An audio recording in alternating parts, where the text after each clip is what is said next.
అందరికీ నమస్కారం. జై శ్రీరామ్ అంటే పైనుండి డబ్బులు పడతాయా, పథకాలు వస్తాయా అని మంత్రి కొండా సురేఖ గారు అంటున్నారు. మేడం కొండా సురేఖ గారు, మీరు ఏ శాఖకి మంత్రిగా ఉన్నారో మీకు గుర్తుందా? మీరు నిర్వహిస్తున్నది దేవాదాయ శాఖ. అంటే భక్తుల నమ్మకాలను, ఆలయాలను కాపాడాల్సిన బాధ్యత మీ పైన ఉంది. మరి మీరు చేస్తున్నదేంటి? జై శ్రీరామ్ అనే నినాదాన్ని హేళన చేస్తున్నారు. మీ మాటలు విన్న తెలంగాణ ప్రజలు మిమ్మల్ని దేవాదాయ శాఖ మంత్రి కాదు, దైవ ద్రోహి శాఖ మంత్రి అని మండిపడుతున్నారు. వేల ఏళ్ళుగా మన పూర్వీకులు నమ్ముతున్న మాట ఒక్కసారి మీకు గుర్తు చేయాలనుకుంటున్నాను. ఆపదామపహర్తారం దాతారం సర్వసంపదాం లోకాభిరామం శ్రీరామం భూయో భూయో నమామ్యహం.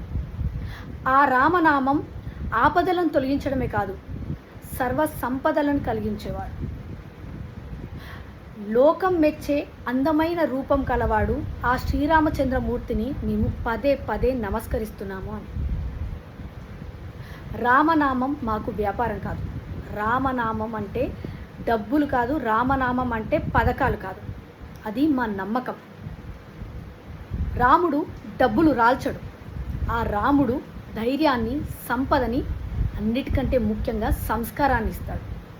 ఆ సంస్కారం మీకు లేకపోవడం మా దౌర్భాగ్యం. ఒక దేవాదాయ శాఖ మంత్రి అయ్యుండి మీరు ఆ రామనామాన్ని తక్కువ చేసి మాట్లాడడం, అసలు భక్తిని, విశ్వాసాన్ని డబ్బులతో, పథకాలతోటి పోచడం అనేది మీ సంస్కారాన్నే తెలియజేస్తుంది. ఓట్ల కోసం, నోట్ల కోసం అడ్డదారులు తొక్కే నీచప్ సంస్కృతి మీ కాంగ్రెస్కు ఉందేమో, కానీ అది మా సంస్కృతి కాదు. మీరు అంటున్నారు మోదీ గారు తెలంగాణకు వచ్చి 4 ముక్కలు హిందీలో మాట్లాడి వెళ్ళిపోతారు అని హేళన చేస్తున్నారు.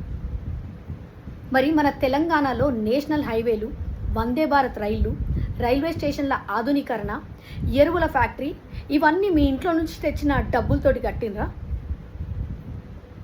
వేల కోట్ల రూపాయలు నిధులు ఏవైతే కూడా కేంద్రం నుంచి వస్తున్నాయో అవి మీకు కనిపించట్లేదా?